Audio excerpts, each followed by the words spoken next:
ములుగు జిల్లాలో కేంద్ర మంత్రి కిషన్ రెడ్డి పర్యటించారు. పర్యటనలో భాగంగా జాకారంలోని గిరిజన యూనివర్సిటీ తాత్కాలిక క్యాంపస్ను ప్రారంభించారు. ఈ సందర్భంగా మంత్రి కిషన్ రెడ్డి మాట్లాడుతూ అంతర్జాతీయ మహిళా దినోత్సవం సందర్భంగా మహిళలందరికీ మహిళా దినోత్సవ శుభాకాంక్షలు తెలిపారు. జాకారంలో సమ్మక్క సారలమ్మ తాత్కాలిక ట్రైబల్ యూనివర్సిటీ ప్రారంభించుకోవడం సంతోషకరమైన విషయమన్నారు. 335 ఎకరాలకు గాను 50 ఎకరాలు ఇంకా భూసేకరణ జరగాల్సి ఉంది. పూర్తి స్థాయిలో భూసేకరణ కాగానే యూనివర్సిటీ భవనాల శాశ్వత నిర్మాణం చేపడతామన్నారు కిషన్ రెడ్డి. మనము తప్పకుండా మొదలు పెడితే తర్వాత ఇవ్వడం కష్టమైంది. అందులో ఖచ్చితంగా ట్రైబల్ యూనివర్సిటీ ఇక్కడ అనేక రకాల ట్రైబల్ జీవన ఆధారాల విషయంలో రీసెర్చ్ ఉంటుంది, అగ్రికల్చర్ ఉంటుంది.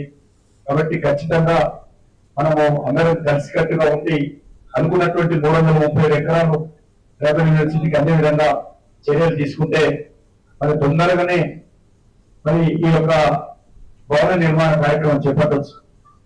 కాబట్టి కేంద్ర ప్రభుత్వం జనరల్ గా ల్యాండ్ రాగానే ఫస్ట్ కాంపౌండ్ వారు, తర్వాత డిపిఆర్, తర్వాత ఫౌండేషన్ స్టోన్, ఆ రకం ఒక పద్ధతి ఉంటుంది కదా. కాబట్టి ల్యాండ్ రాగానే మీరు ఏ కేంద్ర ప్రభుత్వం తీసుకున్నా కూడా first they will start with compound wall. కొంత మన ల్యాండ్ డిమార్కింగ్ చేసుకొని కాంపౌండ్ వాల్ చేసుకుంటాం. కాబట్టి ఆ రకంగా కొంత ల్యాండ్ వస్తే మనం ఎంత తొందరగా వస్తే తొందరగా పనులు మొదలుపెట్టవచ్చు.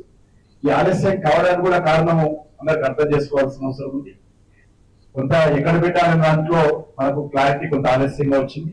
అదేవిధంగా ల్యాండ్ ఇవ్వడంలో కూడా ఇంకా పూర్తి స్థాయిలో ల్యాండ్ మనకు రాలేదు కాబట్టి ఆలస్యమైన విషయాన్ని అవసరం ఉంది.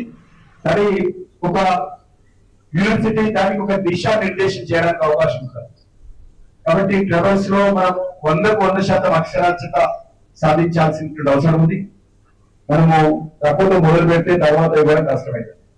అందులో ఖచ్చితంగా ట్రైబల్ యూనివర్సిటీ ఇక్కడ అనేక రకాల